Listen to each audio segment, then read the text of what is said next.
Isso aqui é uma notícia muito boa. Se você se encheu de esperança por causa dessa caminhada que a gente fez a semana passada, eu te garanto que esse vídeo vai te dar mais uma dose de esperança. Eu vou te explicar por quê.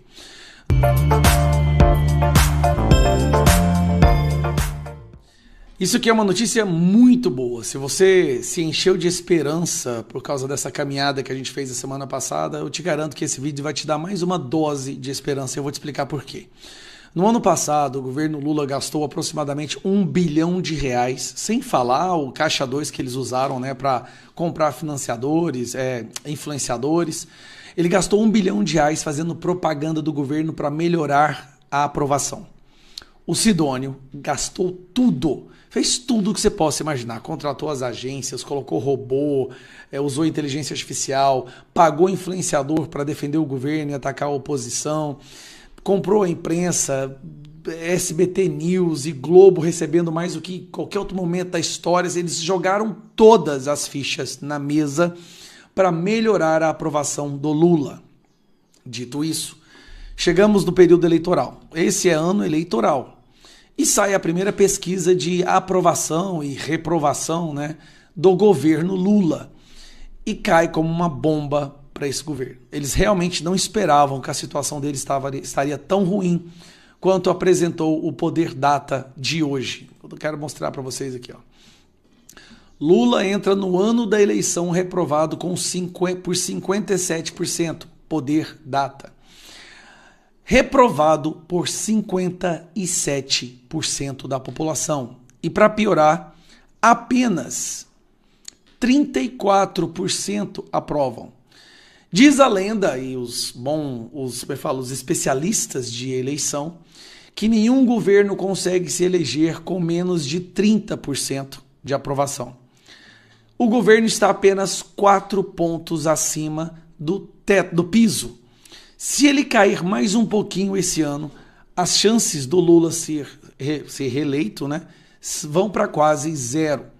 Isso aqui é bom porque, mesmo usando tudo que eles tinham direito, não mencionei ainda, mas teve aí a questão do luz para os povos, pé de meia, gás para o povo, todos esses programas assistencialistas que o Lula fez, tudo isso que ele fez, jogou aí no final do ano a isenção de imposto de renda para quem ganha até R$ 5.000. Eles fizeram tudo que podia fazer. E mesmo assim a rejeição do Lula está em 57%. Curioso, né? O IBGE falando que nós temos emprego pleno, empregabilidade plena, que o PIB está crescendo. IBGE, que inclusive a maioria do povo lá pediu demissão por causa da fraude que está acontecendo lá com os números. E outro detalhe que chamou a atenção. O Brasil está dividido entre evangélicos e católicos. Os evangélicos, notoriamente, rejeitam esse governo. Mas os católicos sempre foram a maioria, né, na maioria dos católicos da Igreja Católica, apoia o governo Lula. E os católicos ainda são a maioria no Brasil. Por que eu estou te falando isso? Olha o que aconteceu com a aprovação do Lula entre os católicos. Desde... Qual é a data aqui? Deixa eu ver. Desde o início do governo. Aqui, ó, janeiro de 2023. Entre os católicos, ele perdeu 14 pontos. Ele estava com 62, foi para 48. E a rejeição dos católicos subiu de 31 para 45.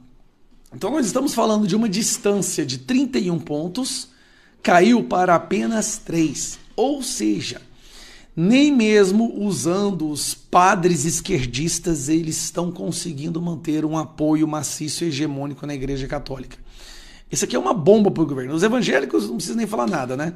Só piorou a situação. Foi de 56, como vocês podem ver no início do ano, para 67. Aumentou 12 pontos. E caiu a aprovação de 31 para 28. Então a distância era 25, foi para 39. Agora, aqui, que é onde o Lula, de certa forma, tinha ali uma base na Igreja Católica, ele tem apenas 3 pontos a mais. Lembrando, mais uma vez, isso depois do ano em que o governo bateu o recorde de gastos com propaganda, com influenciador, com impulsionamento nas redes sociais. E o Flávio aparece nas pesquisas, já na última pesquisa que eu vi, ganhando do Lula. Então, Flávio já aparece ganhando do Lula. Lula começa a despencar sua aprovação e a rejeição explode e nós estamos no ano eleitoral. Ele tem 7 meses ainda antes das eleições e a situação do Lula não poderia ser pior. Vai entrar agora o colapso econômico, que é aquela questão da crise. Você vai ver o monitoramento do Pix, você vai ver pessoas aparecendo lá, imposto de renda para elas pagarem, vai ter a cobrança dos dividendos, tem o split payment que está chegando, tem a reforma tributária que vai aumentar o custo da vida do povo inteiro. Ou seja, se você já pagava para sustentar o Lula, agora você paga para sustentar o Lula, a Janja, o filho do Lula, o primo do Lula, tá? E dos ministros. Então, assim, eu estou vendo esse início de ano com muita esperança. O governo que não se sustenta mais, não para em pé, um candidato que disparou, o Flávio decolou por um posicionamento mais equilibrado, um posicionamento mais tranquilo, né? Filtra mais as coisas que ele fala. Então, o Bolsonaro fez a melhor escolha possível e nós estamos aí, cara, tá todo mundo vendo uma real possibilidade de vitória do Flávio Bolsonaro, tanto é que o dólar deu uma baixada e a bolsa subiu na especulação de que ano que vem não vai ter mais PT. Finalmente, os ditadores do mundo encontraram alguém à altura para brigar.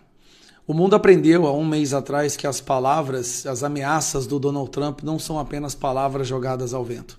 No meio da noite, ele entrou na Venezuela e capturou um narcotraficante terrorista amigo do Lula, levou ele para os Estados Unidos e agora ele será julgado pela justiça americana. Parece que faz muito tempo, mas não faz. Tem um mês. E ele avisou que se o Trump não renunciasse, se o Maduro não renunciasse, ele iria pegá-lo e levá-lo para a corte americana. E ele fez isso. Todo mundo celebrou. O mundo inteiro, com exceção do Lula e mais alguns ditadores, mas o mundo celebrou. Afinal de contas, a Venezuela vivia uma ditadura há muito tempo. Aí, meu amigo, não satisfeito, Donald Trump começa a olhar para o que está acontecendo no Irã. A população do Irã vai para as ruas por liberdade, por democracia, depois de, 50 anos sendo dominadas por uma ditadura fundamentalista islâmica. O mundo não aguenta mais ver o que o Irã está fazendo. Até agora, estima-se que mais de 40 mil protestantes, manifestantes, foram executados pelo governo do Irã, que é assim com Lula, e tem aquela foto do Alckmin junto com o pessoal lá. Lula adora ditador. Bom, isso deixou Trump, de certa forma, com tanta raiva, que ele agora está enviando toda a sua armada pro Irã e está fazendo ameaça. Cara, o Trump vai arrebentar com todos os ditadores do mundo. E essa matéria saiu na Globo News. O presidente americano ameaçou atacar o Irã de forma muito pior se o país não aceitar a negociação de um acordo nuclear. Nas redes sociais, Donald Trump disse que espera que o regime iraniano sente à mesa para conversar de forma justa com os Estados Unidos. Pouco tempo antes, ele afirmou que uma armada enorme estava a caminho do Irã, mas sem dar detalhes. Agora, eu quero ler para vocês aqui, ó. Ela se move rapidamente com grande poder, entusiasmo e determinação. É uma frota liderada pelo magnífico porta-aviões Abraham Lincoln, maior do que a enviada à Venezuela. Assim como no caso da Venezuela, está pronta e disposta e apta a cumprir a sua missão rapidamente, com velocidade e violência se necessário. Esperamos que o Irã se sente à mesa de negociações o mais breve possível e chegue a um acordo justo e equitativo.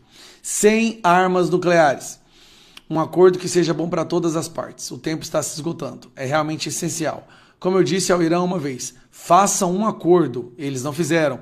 E houve a Operação Martelo da Meia-Noite, que foi aqueles que enviaram aquelas bombas, através dos bombardeiros B-2, que entrou lá dentro da área protegida dos bunkers, onde eles estavam fazendo enriquecimento de urânio. E uma grande destruição no Irã. O próximo ataque será muito pior. Não deixem isso acontecer novamente. Obrigado pela atenção a esse assunto, presidente Donald Trump. O ministro das Relações Exteriores do Irã respondeu. Disse que o regime está em contato com países mediadores que estão fazendo consultas sobre o cenário atual.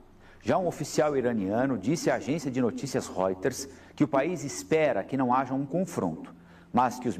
Enquanto isso, eles estão executando dezenas de milhares de manifestantes que estão indo para as ruas pedindo por fim da ditadura, tá? Militares... O Irã é o país que financia os grupos terroristas de todo o mundo. Estão preparados para o pior cenário. E prometeu responder da maneira mais dura possível em caso de ataque de Washington.